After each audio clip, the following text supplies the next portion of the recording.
ആ മുഅദ്ദിൻ പറയുന്ന പോലെ കൂടെ പറയുക എന്നത് എനിക്കൊരിഷ്ടമാണ്. അതുകൊണ്ട് എന്തൊക്കെയാണ് ഉണ്ടാകുന്നത്? ഒന്ന്, നമ്മുടെ അഹങ്കാരം മാറും. ബാങ്ക് വിളിക്കുമ്പോൾ നമ്മൾ കേട്ടിട്ട് പറഞ്ഞാൽ എങ്ങനെ നമ്മൾ അഹങ്കാരം മാറും? അല്ലാഹു അക്ബർ, അല്ലാഹു അക്ബർ, അല്ലാഹുവാണ് വലിയവൻ. പണക്കാരൻ പറയുകയാണ് കൂടെ, മുതലാളി പറയുകയാണ് കൂടെ, 4000-ഉം 40,000-ഉം 4 ലക്ഷവും തൊഴിലാളികളുള്ള വലിയ വലിയ കമ്പനികളുടെ ഉടമസ്ഥൻ പറയുകയാണ് അല്ലാഹു അക്ബർ, അല്ലാഹുവാണ് വലിയവൻ. അവൻ്റെ ഹൃദയത്തിൽ എന്തോ തോന്നലുണ്ട്. അതൊക്കെ മാറാൻ ഈ പറച്ചിൽ കാരണമാണ്. രണ്ടാമത് ഈമാൻ കൂടാൻ കാരണമാണ്.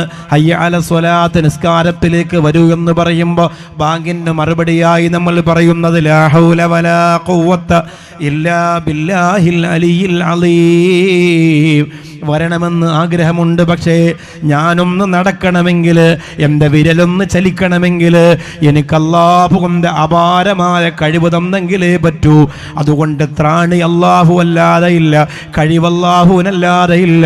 എല്ലാം പടച്ചവനാണ്, ഞാനൊന്നുമില്ലാത്തവനാണെന്ന് പറയുന്ന ഈമാനിൻ്റെ പറുദീസ ഒരു പാവപ്പെട്ടവൻ്റെ ഖൽബിൻ്റെ അകത്ത് തുറന്നു കൊടുക്കുകയാണ്. ബാങ്കിന് വല്ലാത്ത മര്യാദയുണ്ട് ഇസ്ലാമിൽ. ഉമർ റളിയല്ലാഹു അൻഹു പറഞ്ഞല്ലോ, ഞാൻ ഖലീഫയല്ലായിരുന്നെങ്കിൽ, തിരക്കുള്ള ഒരു അധികാരത്തിന്റെ കസേരയില്ലാത്തവനായിരുന്നെങ്കിൽ, മരിക്കുവോളം 5 നേരം ബാങ്ക് വിളിക്കുന്ന മുഅദ്ദീനായി മാറാൻ ഞാൻ കൊതിക്കുമായിരുന്നു.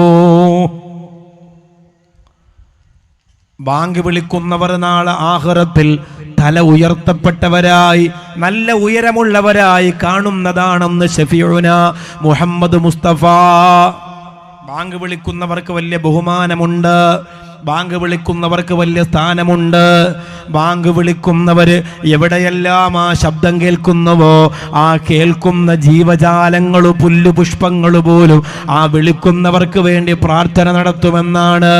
ബാങ്ക് വിളിക്കുന്നതിനിടയിൽ ആരെങ്കിലും സംസാരിച്ചാൽ, ബാങ്ക് വിളിച്ചുകൊണ്ടിരിക്കുമ്പോൾ ആരെങ്കിലും വാർത്ത കേട്ടാൽ, ബാങ്ക് വിളിച്ചുകൊണ്ടിരിക്കുമ്പോൾ ആരെങ്കിലും പാട്ട് കേട്ടാൽ, ബാങ്ക് വിളിച്ചുകൊണ്ടിരിക്കുമ്പോൾ ആരെങ്കിലും കടയിലിരുന്നു കൊണ്ട് മോശമായ വർത്താനം പറഞ്ഞാൽ,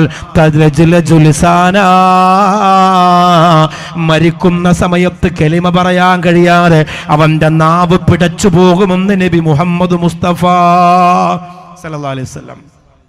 സംസാരിക്കാൻ പാടില്ല, വാള് നിർത്തണം, ഖുർആൻ പാരായണം നിർത്തണം, എല്ലാം നിർത്തണം. ശാന്തമായി കേട്ട് മറുപടി പറയണം. ബാങ്കിനുള്ള ഇനി അടുത്ത ഒരു സമ്മാനം, ഞാൻ പെട്ടെന്ന് പോവാൻ.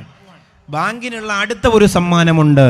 അടുത്ത ഒരു സമ്മാനമെന്ന് പറയുന്നത് മുത്തറസൂലിന് വേണ്ടിയുള്ള ദുആയാണ്. ആതി മുഹമ്മദനൽ വസീലത വൽ ഫളീല വദറജതർ റഫീഅ.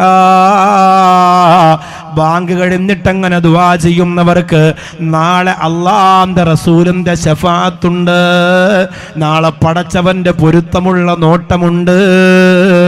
അല്ലാഹുവിന്റെ റസൂല് ഇത് കാരണമായിട്ട് അവരെ നാളെ സ്വർഗത്തിൽ കൊണ്ടുപോകാൻ ഒരുങ്ങി വരുന്നുണ്ട്.